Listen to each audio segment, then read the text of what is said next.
Teen mom Jenelle Evans ships Jace off to live with dad. Former Teen Mom star Jenelle Evans has sent her son Jace off to live with his estranged father in Florida. Andrew Lewis was featured on her 16 and Pregnant episode, but then was MIA from their son's life. So why did she choose to send Jace off?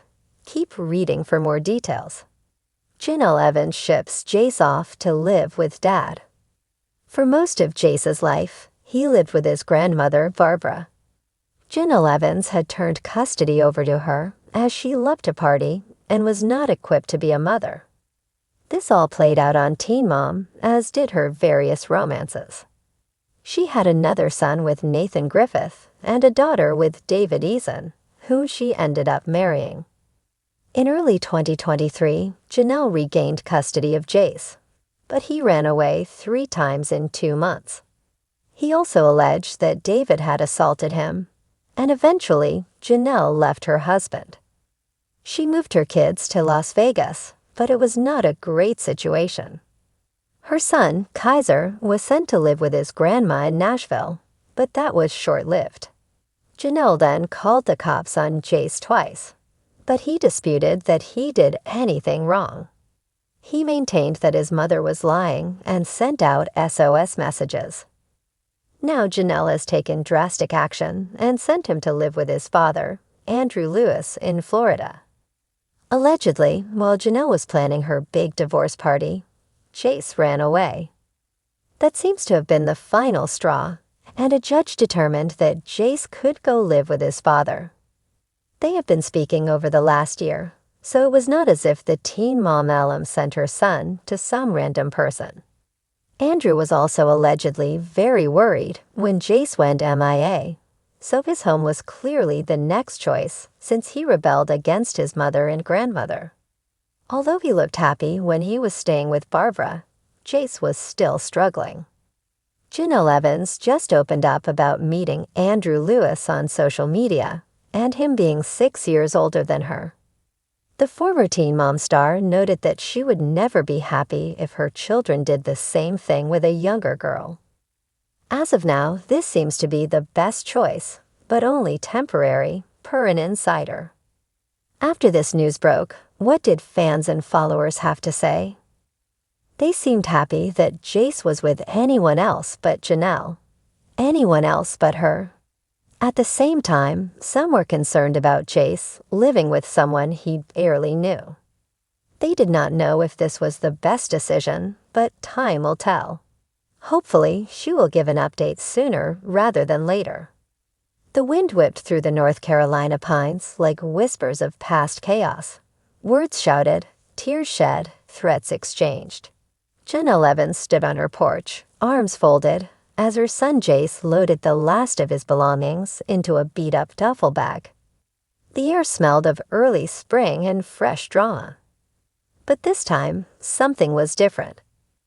This wasn't one of Jenelle's usual reality, TV-worthy meltdowns. There were no producers circling like vultures, no Barbara yelling from the driveway, no Kiefer in a green hoodie loitering in the background.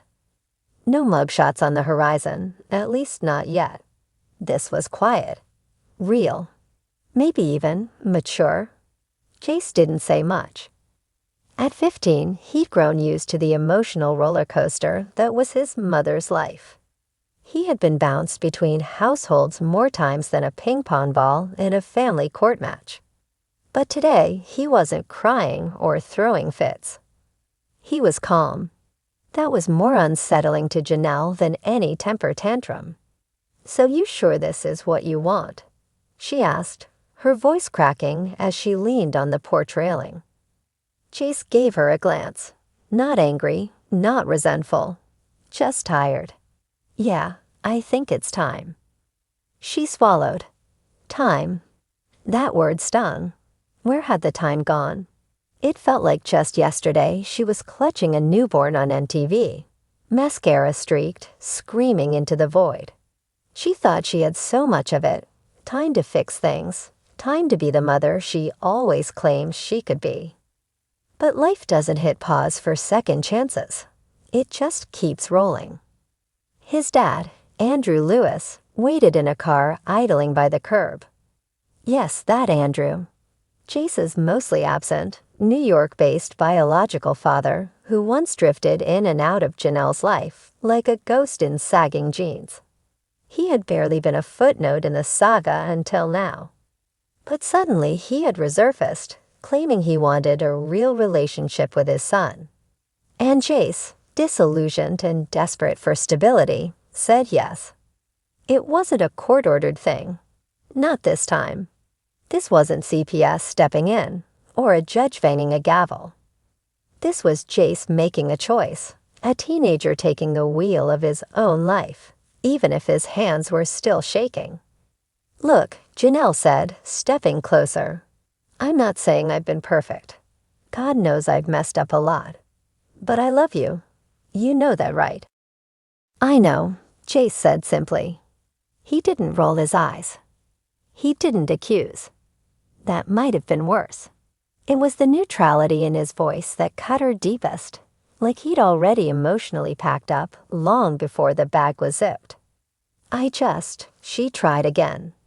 I thought I'd have more time to get it right. I think you did your best, he said. But sometimes people just need something else. Those words rang in her ears even after the car pulled away. The taillights disappeared down the gravel road and left her standing there, alone on the porch as the sun dropped behind the trees. Jace was gone. And Jenelle, she was left with silence. Inside the house, everything looked the same, chaotic, lived in, cluttered with memories both sweet and sour. A photo of Jace in kindergarten hung crooked on the hallway wall. She stared at it now like it was a relic of a person she no longer knew, or maybe had never fully known. David, her controversial husband, sat in the living room watching TV, unmoved. He barely looked up when she walked in. "He gone?" he asked. She nodded. "Good," he muttered, eyes glued to the screen. "Maybe now things'll be normal around here." Normal. What was that word doing in their house? Jenelle walked past him, up the stairs, and into Jace's now half-empty room. She sat on the edge of the bed, her fingers tracing the outline of his favorite hoodie, left behind in a rush. She picked it up, pressed it to her face, and cried. Not for the cameras, not for social media, not for sympathy. Just for herself. Because whether anyone wanted to admit it or not, Jenelle had tried. Maybe not in the way good moms were supposed to. Maybe not consistently. But she had shown up. She had screamed, cried, fought, dragged her life through courtrooms and custody battles, all in the name of love, however flawed. And now Jace was gone. Off to live with a dad who barely knew his favorite color. A dad who never changed his diapers or packed his lunches. But maybe, just maybe, a dad who could offer something Jenelle never could, distance from the chaos. In New York, Jace would start fresh. A new school, a new room. A new version of himself that didn't carry the weight of teen mom drama like a backpack full of bricks. He could be just another kid. And Jenelle. She'd still be Jenelle Evans, part-time influencer, full-time headline. She posted to Instagram later that night, a filtered selfie with a caption. Sometimes love means letting go #momlife #fresh start. The comments exploded instantly. Some cheered her bravery. Others skewered her decision.